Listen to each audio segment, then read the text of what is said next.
तेजस्वी sir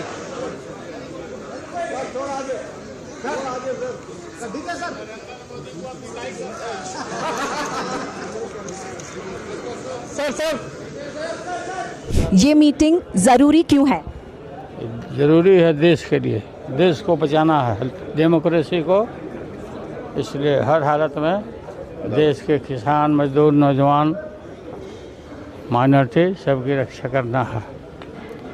Narendra Modi के शासन में बिल्कुल समूचा समाप्त हो चुका है। देखिए, देश को एक मजबूत विकल्प चाहिए। आज हम लोग विपक्ष में हैं, लेकिन जो विपक्षी पार्टी है उसमें इतने अनुभवी नेता हैं।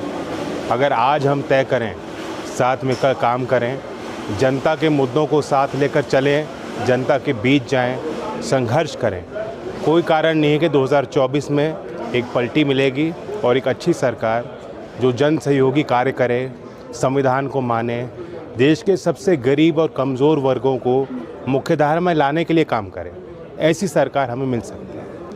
जिस तरह से एक के बाद एक जो हमारी संवैधानिक संस्थाएं हैं उनको घेरा जा रहा है। 9 साल देश की जनता ने एक सरकार को भरपूर ताकत देकर देखा, बहुमत की सरकार है, वो इंडिया को रीइमेजिन कर रहे हैं। न्यू इंडिया का उन्होंने स्लोगन दिया है, जिस न्यू इंडिया में लोकतंत्र कम, भीड़ तंत्र ज़्यादा दिखता है। मॉब बनते हैं, कोई अनुसूचित जाति के व्यक्ति को, कहीं मुसलमान को, कहीं आदिवासी को घेर के मारा जाता है और अन्याय सहने के बाद भी पीड़ितों को न्याय नहीं मिल रहा। तो इसलिए ज़रूरी है कि एक डेमोक्रेटिक सरकार जो देश के संवैधानिक मूल्यों को मानती हो और उन्हीं को आगे बढ़ाने के लिए, देश को मजबूत करने के लिए कार्य करे।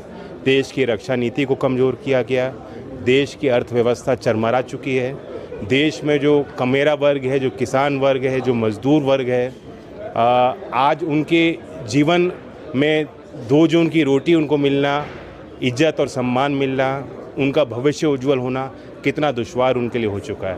तो उन्हीं के लिए हम लोग काम करते आए हैं। आज एक समन्वय बनेगा, चर्चाएं होंगी और इससे रास्ता निकलेगा। मीटिंग ज़रूरी इसलिए है, देश को बचाना, लोगों को बचाना, पॉलिटिकल लीडर के साथ जिस तरह व्यवहार हो रहा है, और मैं ये कहता हूँ कि देश की 2/3 जनता भारतीय जनता पार्टी के खिलाफ है, 2/3 जनता खिलाफ है। तो इस बार भारतीय जनता पार्टी का सफाया होने के लिए सब एक है। हम सब लोग एक साथ इसलिए आए हैं क्योंकि देश के लोकतंत्र, देश के संविधान, देश की जो भाईचारा है, जो डाइवर्सिटी है इस देश की, उसको बचाने के लिए हम लोग सब लोग एकजुट हुए हैं। और जिस तरह से संवैधानिक संस्थाओं पर दुरुपयोग कराया जा रहा है, जिस हिसाब से देश की संपत्तियों को बेचा जा रहा है, चाहे किसान हो, चाहे युवा हो, चाहे महंगाई हो, इन सारे जो असल मुद्दे हैं, इन पर बात ना करके जो जहर की बातें जो हैं, जो नाकों से चलती हैं, उसकी बात की जा रही है। इसलिए हम सब लोग मजबूती के साथ एक साथ हैं। जो इस वक्त मुल्क के हालात हैं, जिस तरह हमारे कॉन्स्टिट्यूशन को उसके साथ खिलवाड़ हो रहा, हमारी डेमोक्रेसी के साथ खिलवाड़ हो रहा, हमारी डाइवर्सिटी जो हमारे मुल्क की ताकत है, जो गांधी के मुल्क की ताकत है, सबको मलियामेट किया जा रहा है। इसलिए सब पार्टीज़ को इकट्ठा होके the idea of India has to be saved. I think it is important because Mr. Narendra Modi got a chance to rule the country for the last 10 years, and he has made a complete mess of almost every sector in the country. He has created so much of hatred amongst the people. The economy is in shambles. There is so much of inflation. There is so much of unemployment in all sectors. So now I think it's a time that people of this country want to get rid of him.